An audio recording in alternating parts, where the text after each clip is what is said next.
Good day, ma'am. I am Liza Jane Lambo, and this is my video report about quantitative analysis and interpretation of assessment results. Levels of measurement. There are 4 levels of measurement. These are nominal level, ordinal level, interval level, and ratio level. Nominal level are organized into non-numeric categories that cannot be ranked or compared quantitatively. Nominal level data is about sorting things into categories without any specific order or ranking.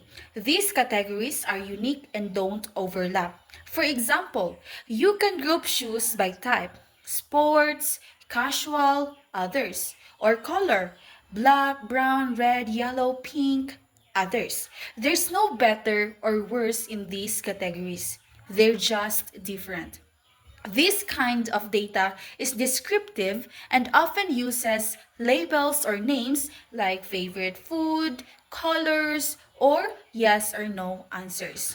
Next, ordinal level. The variables are still classified into categories, but these categories are ordered and there is no equivalent distance between the categories. So ordinal level data groups things into categories that can be ranked or ordered.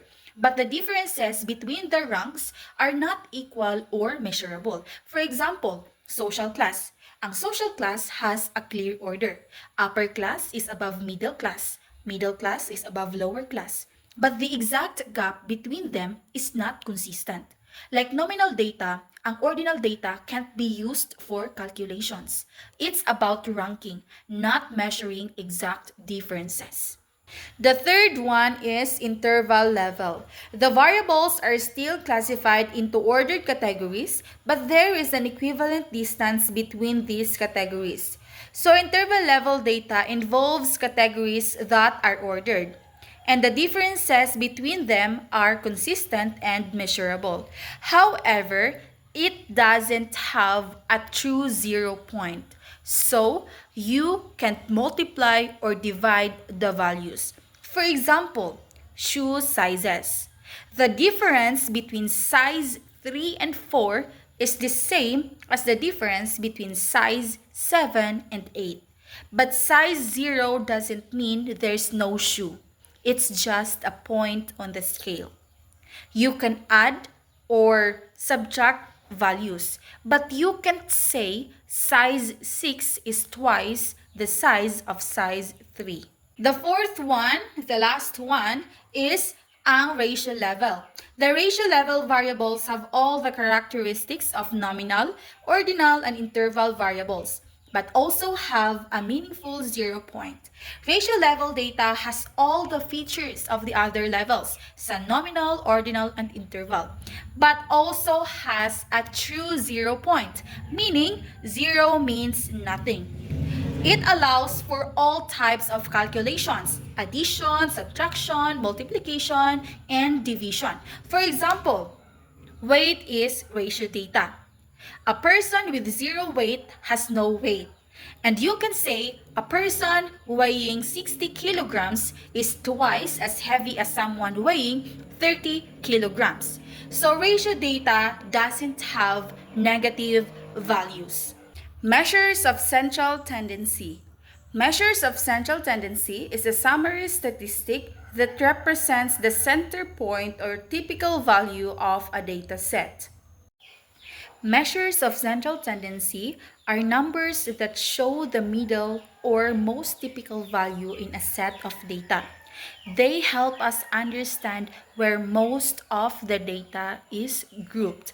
It's like finding the average or the center point that best represents the whole data set.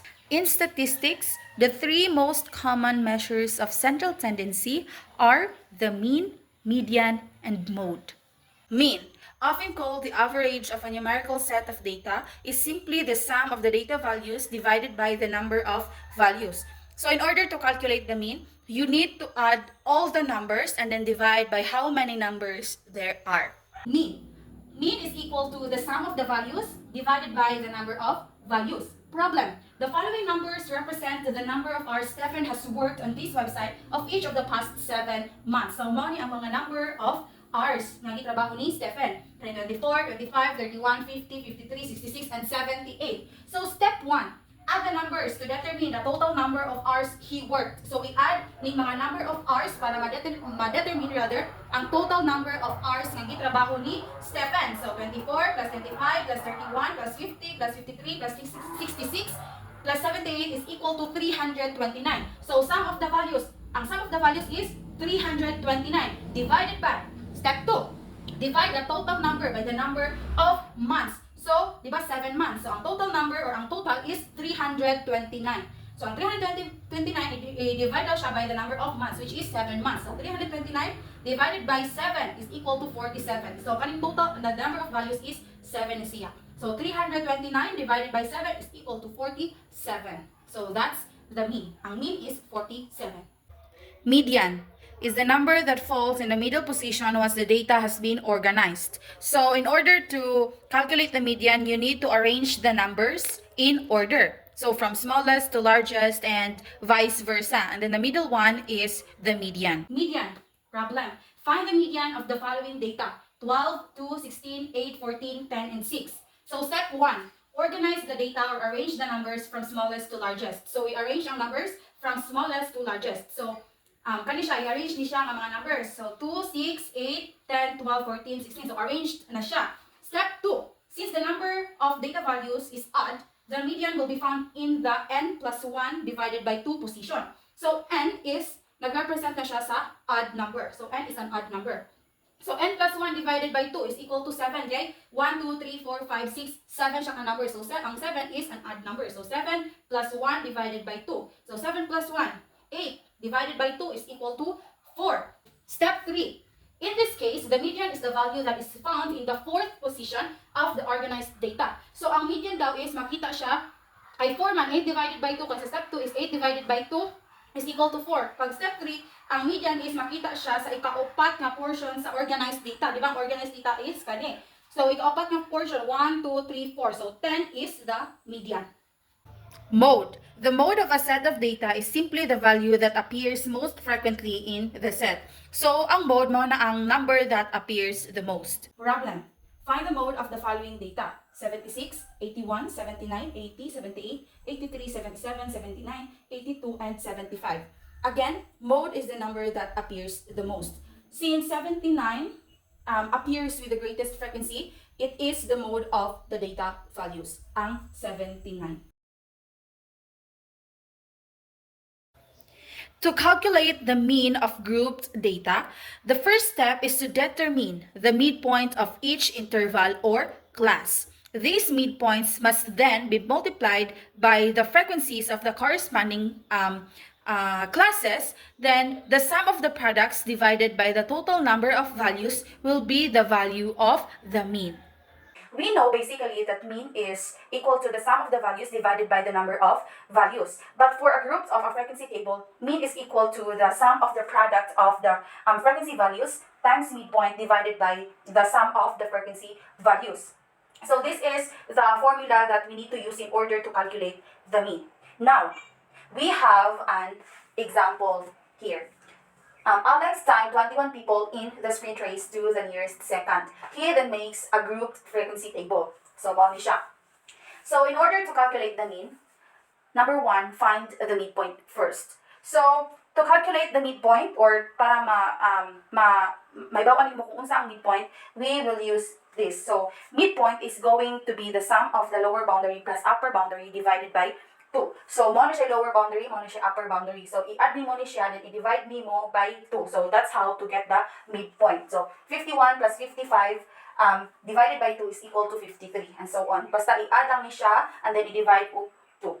That's how to get the midpoint. And then, next one, ang ikaduha nga kanang pamaagi para makuha ang mean is to multiply. I-multiply nimo ang midpoint ug ang frequency. So, midpoint times frequency. 53 times 2, 58 times 7, 63. So, i-multiply nimo siya. So, this is, ano siya?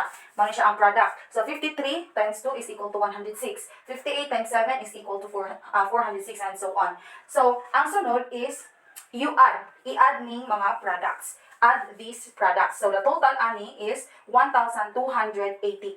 And The last one is i-divide ang total by the sum of the frequency values.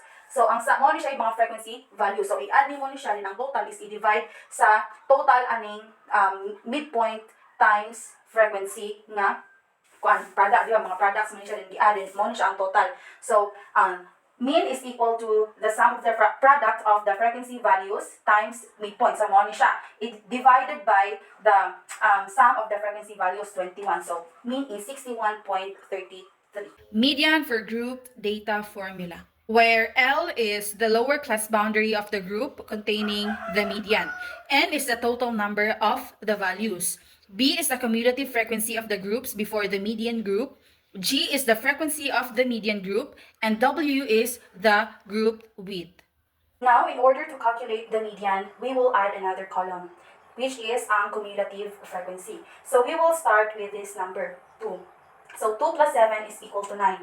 9 plus 8 is equal to 17. And 17 plus 4 is equal to 21. So, na-hit na to ang 21 na number. Because, di ba, ang sum of the frequency, ang total ani is 21. So, dapat ma-hit po siya dire. So, ang half sa 21 is 10.5. So, ang 10.5 is somewhere between the 9 and 17. So, 1, di ba, 1 to 2, 3 to 9, 10 to 17. Ngayon, 11 to, 18 to 21. So, diri yun na, diri ang median sa 17, which is ang kaning 61 to 24. So, naa diri ang median. Now, estimated median is equal to L plus N divided by 2 minus B times W divided by G. So, for our example, L is equal to 60.5. So, to calculate or to get the kaning L, kaning lower class boundary is, di ba ang lower class boundary is 61. So, we will, mag-minus ta 0.5. So, if we are going to get the lower class boundary, ang 0.5 is constant dyan, mag-minus to 0.5. So, 61 minus 0.5 is equal to 60.5. So, 60.5 ang L. N is equal to the total number of values. So, N is 21 na o total number sa frequency values. That is N. Ang B is the cumulative frequency of the groups before the median group. So, ang median group is, diba, 61 to 65. Cumulative frequency before the median group. So, diba, ang median is kaning, median group is 17. So, before man, 2 og, diba, ang median group is 61. So, 8. So, ang before is 2 og 7. So, that is why 2 plus 7 is equal to 9. Nara. Median naman siya. The next is ang ang G. So, ang G is the frequency of the median group. So, ang median, di ba, is kanina. So, ang frequency is 8. So, that is why 8 ang naandali. Next is ang W, ang width. So, width is 5. Now, let's calculate. So, estimated median is equal to L plus N divided by 2 minus B times W divided by G. So, 60.5 plus 21 divided by 2 minus 9 times 5 is equal to 60.5 plus 0.939375 is equal to 61.44. Mode for grouped data formula. In order to calculate the mode of grouped data, you need to, number 1, find the modal class. The modal class is the class interval that has the largest frequency. 2. Find the lower class boundary of the modal class. 3. Find the difference of frequency between the modal class to its upper class. 4. Find the difference of frequency between the modal class to its lower class. 5. Add the lower boundary to products A divided by A plus B by C, then add it to A. Mode is equal to lower class boundary plus A divided by A plus B and C. So this example, di ba, ang LB, ang lower class boundary is 60.5. A is the difference of frequency between the modal class to its upper class. So difference, aning 8 and 7. So 8 minus 7 is equal to 1. Kung man, difference between the modal, di ba, ang kaning 8 is ang median. So difference aning median and then sa to its upper class, which is ang 7. So 8 minus 7 is equal to 1. And then ang B is the difference between the modal class to its lower class. So 8 minus 4 is equal to 4. And then 5 is the width. So let's calculate. So ang lower class boundary is 60.5 plus 1 over 5 times 5. So 61.5.